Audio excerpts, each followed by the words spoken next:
The movie kicks off with a soldier named Ray, who's deep into a rescue mission in some chaotic fourth world country. He approaches a door, knocks politely, and is immediately greeted with a shower of bullets. You know, typical local hospitality. Thinking fast, he throws in a flashbang, disorienting the goons, and takes them down with his automatic giggle stick. He goes upstairs and finds the hostage on his knees with a goon holding a shotgun to the poor guy's head. The bad guy demands Ray drop his weapon. Ray, playing it cool, lowers his gun. Then the goon demands a helicopter. Ray, ever the negotiator, asks for a phone to call for it. As the guy points toward the phone with his shotgun, Ray spots his moment, draws quick, and takes him out. Though, unfortunately, there's some collateral damage in the process. Fast forward, Ray and his squad make it back to their base in Italy where a surprise is waiting for him. His wife, Gina, is there. Before reuniting with his wife, he shouts, "No mission too difficult, no sacrifice too great. Duty first!" Everyone's a little too good looking and no one questions the slogans because subtlety was left back on the battlefield. Ray quickly swaps into his family outfit and finally gives Gina the long, overdue hug she's been waiting for. Later that evening, the couple is in their hotel room. Gina points out how Ray seems to collect scars like souvenirs every time he's deployed, but Ray assures her, no matter what, he'll always find his way back home. I always come home. The next morning, Ray wakes up alone. There's a sweet note from Gina saying she's gone out to grab breakfast. Ray heads into the bathroom, but then he hears the floor creak. He calls out for Gina, but no answer. Two armed men approach towards the washroom and shoot a tranquilizer at Ray's reflection on mirror. Ray jumps out and snaps one thug's arm like it's made of dry spaghetti and subdues both attackers within seconds. He even injects one of them with an extra sleepy time dose of tranquilizer. The other goon gets it rough with a sink treatment. Ray charges into the hallway looking for Gina, but ends up colliding with a man. Ray brushes past him, but almost immediately his legs give out. Turns out the guy wasn't just some random NPC. He was carrying a little something extra to knock Ray out cold. He wakes up in a slaughterhouse, tied to a chair. The same man approaches dancing to music like a rejected TikTok uncle who thinks he's going viral. Ray's face gives a Yelp review. Trying to figure out what's happening, Ray asks who the man is. Martin casually introduces himself and demands information about Ray's last mission, but Ray stays silent. Not impressed, Martin brings in the big guns. Alfred, I need the big gun. Dragging Gina into the room and pulling out a bolt pistol. You know, the same weapon Anton Chigurh lovingly used. Can she handle all 6 inches? Why am I asking you, eh? Martin points the weapon at Gina's head and demands answers again. Ray, desperate, insists he doesn't have the information they're looking for. After a moment, Martin actually believes him. Ray tries to comfort Gina, promising her that everything will be okay. But Martin clearly didn't get the memo. Bad news, baby. It's not gonna be okay. He fires the bolt pistol, killing Gina right in front of Ray. Ray is shattered. He screams in rage, grief, and pure fury, vowing that if Martin doesn't finish him off right now, he's coming for him with everything he's got. Thanks for the advice. Ray jolts awake inside what looks like a high-tech lab straight out of a Marvel movie. Before he can even process where he is, a sharp-jawed cutie strolls up and assures him that everything's going to be just fine. Classic move. Confuse him with good looks first. A little later, Ray's chilling in a medical room when the same woman shows up again, this time with a sharply dressed man in tow. The man introduces himself as Dr. Emil Harting and his colleague as KT. They explain that Ray is now at a place called Rising Spirit Technologies, RST for short. Ray, still groggy, admits he doesn't remember anything, not even his own name. That's when Harting casually drops a bombshell. Ray had actually died, and the US military donated his body because no one came forward to claim it. Apparently, he is the first subject who successfully got revived by RST. Ray is skeptical and refuses to believe this shit, so Harting decides to take him on a tour where he explains what RST really does. Rebuilding broken soldiers. Think Iron Man upgrades, but with even sadder backstories. Most soldiers get enhancements like exoskeletons or neural prosthetics to make them faster and stronger, but Ray, he's different. To prove it, Harting pulls out a blade and casually slices Ray's hand. Bit of an HR violation, but okay. At first, Ray sees blood, but then he notices tiny swirling structures moving across the wound. Under the microscope, Harting reveals the secret: Nanites. These microscopic bots react instantly to injury, stitching Ray back together like magic. Within seconds, his hand heals completely. No scar, no mess. Ray notices a mouse glowing with the same nanites, and the mouse doesn't survive the experience. Harting quickly explains, the facility not only creates the nanites, but also provides the energy they need to stay alive. Kind of important for keeping Ray breathing. Ray, trying to piece everything together, asks why he can't remember anything. KT jumps in, explaining that everything about Ray's life is classified. Harting cuts in, telling Ray not to dwell on the past. It's gone. Instead, he should focus on the future. To make his point, Harting shows off his own mechanical arm. Turns out he lost it to cancer, but according to him, it made him stronger than ever. The tour continues into a gym. Soldiers are testing their enhancements in hardcore training sessions. Harting proudly introduces Ray to KT's setup, a clavicle-mounted respirator. She used to be an elite Navy swimmer until a chemical attack messed up her trachea. Now, thanks to RST tech, she's immune to inhalants. Next up, Tibbs, a former marksman who lost his vision in a mortar attack. Instead of giving up, RST installed chest-mounted ocular prosthetics that feed images directly into his brain. Finally, they meet Jimmy, a soldier who lost both his legs, but thanks to mechanical replacements, he's back on his feet. Literally, Jimmy is sprinting on a treadmill to train his leg muscles. After taking in this entire superhero meets Frankenstein circus, Ray decides he's had enough new information for one day. He quietly heads back to his room to finally get some sleep. While sleeping, Ray starts getting flashes from his past. He jolts awake, drenched in sweat, feeling like something terrible happened. Frustrated and restless, he heads to the gym to vent. He throws a punch at the heavy bag and punches clean through it. Apparently, along with healing powers, they forgot to mention the super strength feature. Not satisfied, he punches a nearby pillar and cracks it like a stale biscuit. Since the pillar's clearly tougher than the punching bag, Ray turns it into his new personal stress toy, landing blow after blow. His knuckles should be a bloody mess by now. But thanks to those magical nanites, every injury heals in seconds. Next, he starts lifting, doing bicep curls with weights made out of thermocol. Later, Ray's chilling by the pool. That's when he spots KT swimming gracefully and doing water acrobatics. Ray, in classic guy at a pool fashion, he sits there staring way too hard. KT notices the not-so-subtle surveillance and swims over to greet him. Ray awkwardly admits that he couldn't sleep because of the nightmares, even though he doesn't actually remember what he's supposed to be having nightmares about. KT replies cryptically, "Soon you'll remember enough to wish you could forget it again." She invites him for a drink to ease his mind. Since Ray doesn't know his poison, KT pours one for him. But the moment Ray gulps it down, the speakers switch songs to Psycho Killer, the same track Martin was dancing to when Ray was kidnapped. Psycho Killer.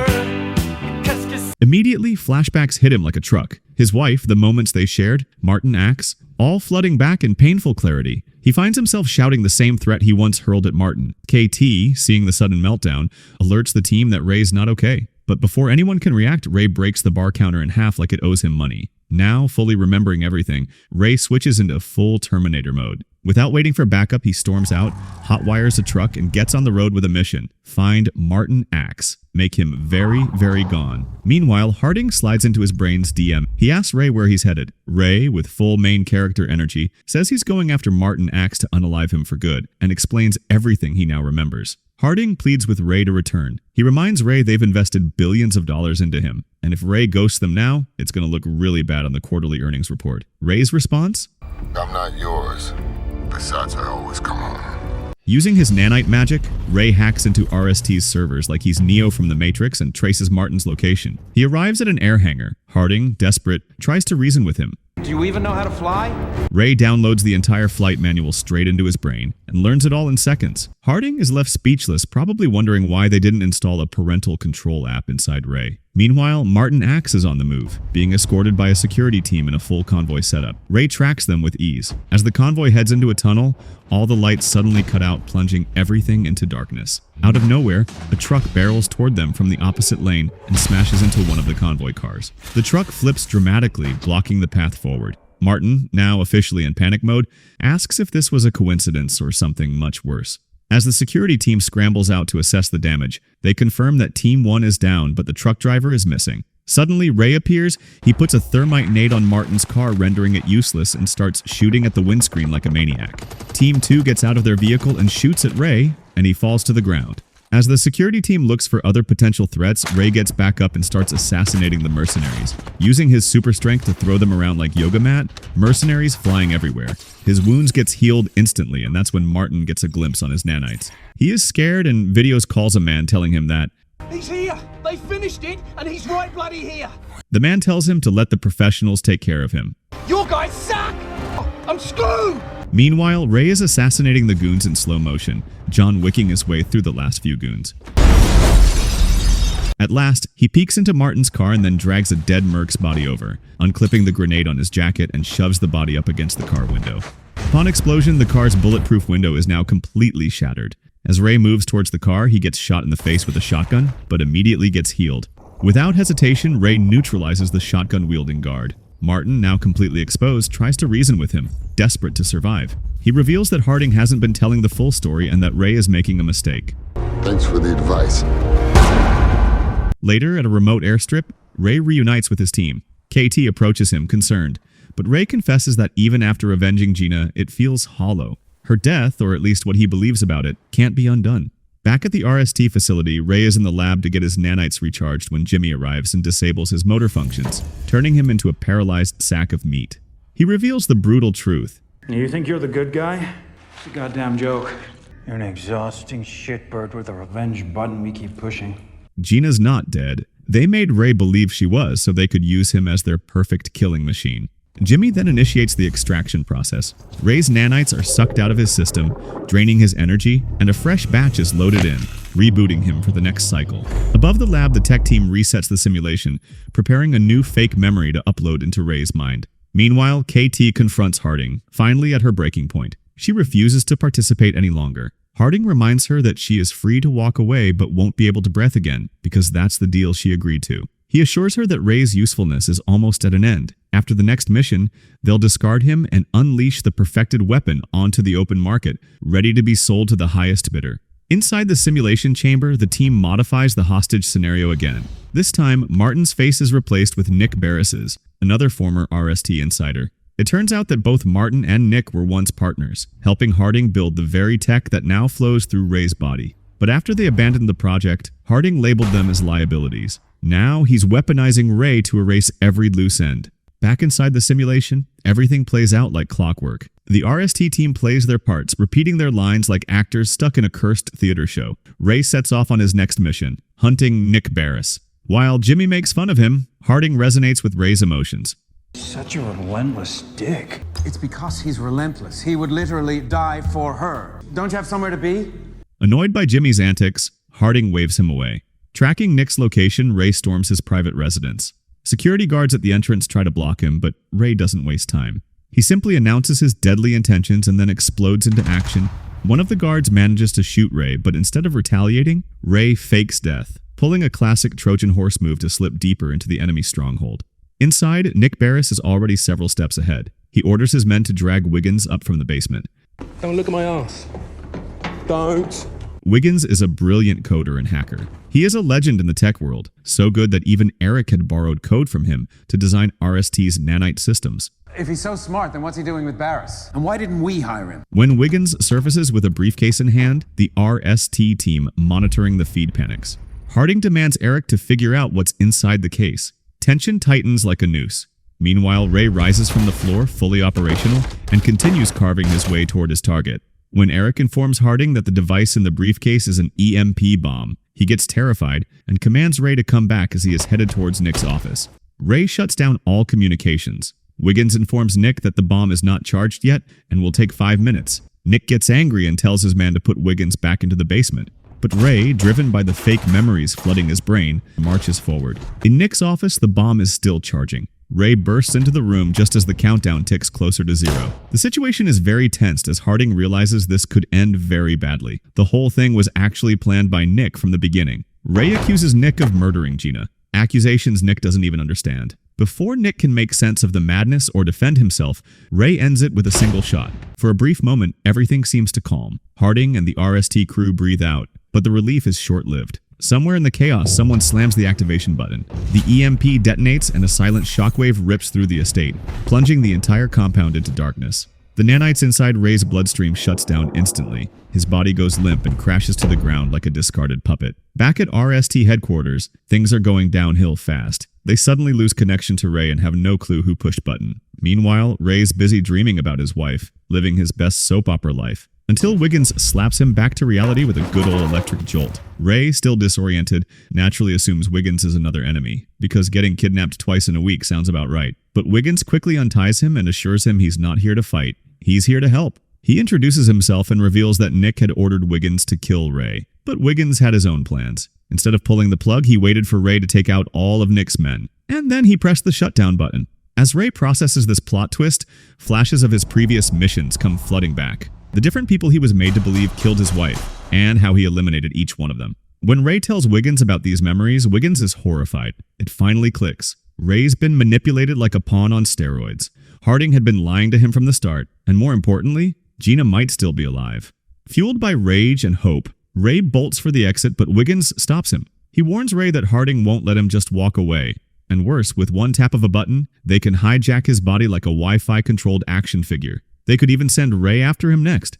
Thinking fast, Ray slices his hand open and hands Wiggins a sample of his nanites, asking him to hack them, which he agrees to.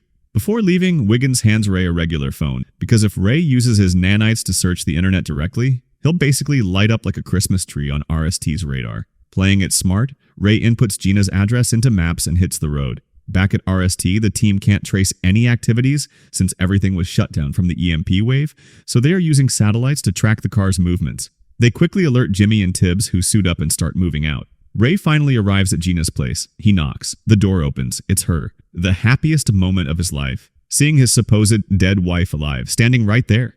They hug, and Ray whispers, "I'm home." But Gina looks confused. She steps back. Ray tells her again, all proud, that he kept his promise. Came home, I promised, and Gina breaks his heart with a truth bomb. They broke up 5 years ago. But I didn't want you to come home. I wanted you to stay home. Behind Gina, Ray notices a little girl, her daughter. Before he can even process this emotional nuke, he's already gone, slipping away into the pain. Driving away, Ray's lost in his memories, until a truck plows into him out of nowhere. Ray stumbles out of the wreckage, only to catch a shot to the shoulder from a weird-looking device. Turns out it's a nanite jammer. He rips it out and starts sprinting. Jimmy gives chase on foot, flexing his mechanical legs while Tibbs plays GPS, guiding him using the drones he deployed all over the area. And because chasing wasn't enough, Tibbs joins the hunt too, rolling in on his bike like he's in a Fast and Furious spin-off. Jimmy keeps up thanks to his robot legs, but unfortunately it can't improve his aim.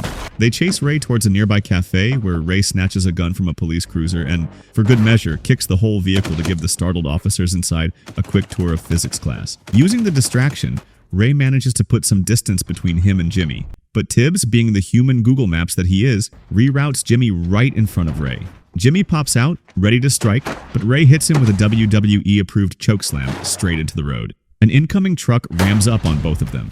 Jimmy's legs are shattered again. Ray's own injuries heal instantly because nanites flex.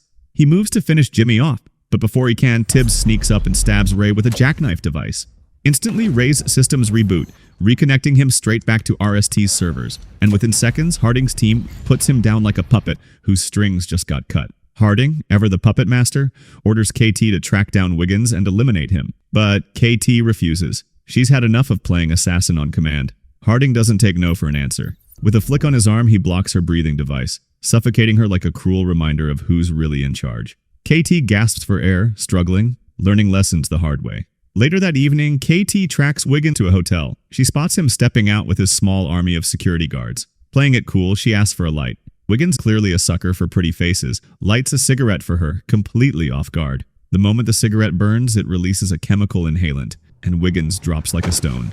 Before the security team can react, KT moves in. Smooth, lethal, clinical. She takes them all down in a blur of precise strikes and savage takedowns. Meanwhile, deep inside the neural space, Ray is trapped, standing across from Harting, face to face in a world Harting controls. The landscape around them bends and shifts at Harting's will. Ray's furious. He throws accusation after accusation, burning with guilt over the innocent people he was forced to kill. Harting shrugs it off, smug as ever, claiming that Ray was always a killer when he served in the army. He didn't make him something new, he just gave him focus. Ray pushes back, raging that he never asked for any of this, that Harting doesn't even understand what Ray loves. Worst of all, he accuses Harting of torturing him by replaying his wife's death over and over like a twisted loop. Ray swears he'll find Harting, and he'll kill him for what he did. Harting just smiles and pulls the plug, dropping Ray back into forced sleep. Back in the real world, KT reports in, claiming that Wiggins got away, and throws Eric under the bus for feeding them bad intel. Harting, furious but cold, decides to unleash Ray once again, this time sending him after Wiggins directly. KT can't hide her disgust at this move. She storms off toward the neural space control room, moving fast. There, she plugs in a secret flash drive, trying to intercept the simulation from the inside. When Harting realizes what she's doing, he loses it. He orders Tibbs and Jimmy to gear up, ready for a full assault, while he charges toward the neural space room. Inside the basement, Wiggins, sitting inside a van, gets access to the simulation thanks to KT's flash drive. He immediately starts hacking it, trying to break Ray free, which he does. Harting busts into the room and hurls KT into the wall with brute force. He tries to shut off her breathing device again, but access is denied. KTS already covered her tracks. Thinking fast, she pulls out inhalant grenades, tossing them at Harting and forcing him to retreat, coughing and staggering out of the room. Without wasting a second, KT sprints to the server room. She floods it with flammable fumes, then tosses a grenade inside.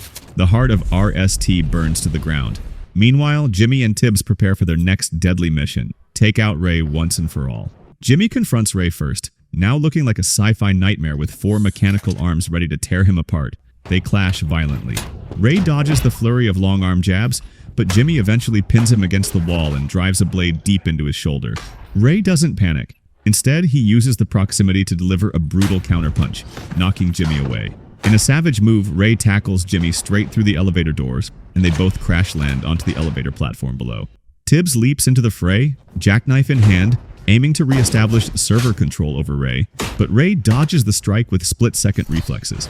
Ray then kicks Jimmy off the elevator, but the stubborn cyborg grabs onto the metal bars with his secondary arms, and slings himself back into the fight with a massive kick that sends Ray flying. Ray leaps onto the neighboring elevator and starts ascending. Jimmy, refusing to give up, follows. The brutal brawl between Ray and Tibbs rages on, high above the ground, on the damaged elevator platform. The metal groans, sparks fly.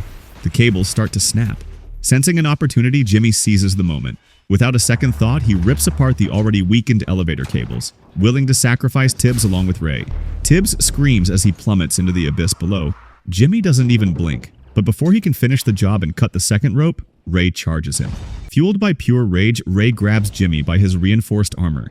In that instant, Ray's anger surges so violently that it overloads the nanites inside him. His eyes turn pitch black in a terrifying sight. With monstrous strength, he shatters Jimmy's mechanical arms like twigs, slams him down, and both of them crash into the rubble below.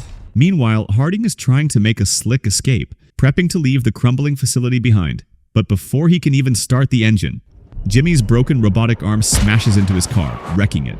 Harting steps out, composed but annoyed, facing Ray. Harting tells Ray that he is the only person who can keep him alive. But Ray, breathing heavy, black-eyed and battered, doesn't care anymore. He's way past the point of bargaining. Seeing the negotiation is pointless, Harting pulls out a grenade launcher and fires at Ray. The grenade detonates, blasting at Ray's chest. Pieces of nanites burst out of his body like sparks from a dying star. The system is failing. His internal power is draining, fast. Harting watches with satisfaction as the HUD reads Ray's power, 2% left. Confident of victory, Harting fires another grenade. But Ray doesn't back down. With seconds to spare, he rips the shell apart mid-air, unlocking it manually. The nanites inside Ray shut down completely. All that's left is Ray. Harting grabs his throat, knowing that Ray can't fight back now. Harting smirks, sure that it's over. But then, Ray lifts a hand, revealing the live grenade he snatched. With no time to react, Ray drops it at Harting's feet. A final, blinding explosion rocks the entire ground. Later, Ray slowly wakes up. This time not in a high-tech lab, but inside an old, cozy trailer. The warm sunlight leaks through the windows.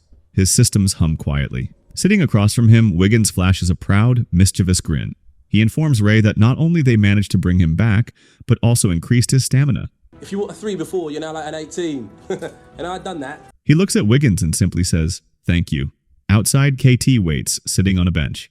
Ray steps out into the bright morning air. KT straightens up, gathering the courage to speak, to apologize for everything. But before she can utter a single word, Ray gently cuts her off, telling her that it's over now and the past doesn't matter anymore. She smiles back, the weight lifting off her shoulders. Without another word, they hop into the car and together they drive off, heading straight into the endless golden sunset.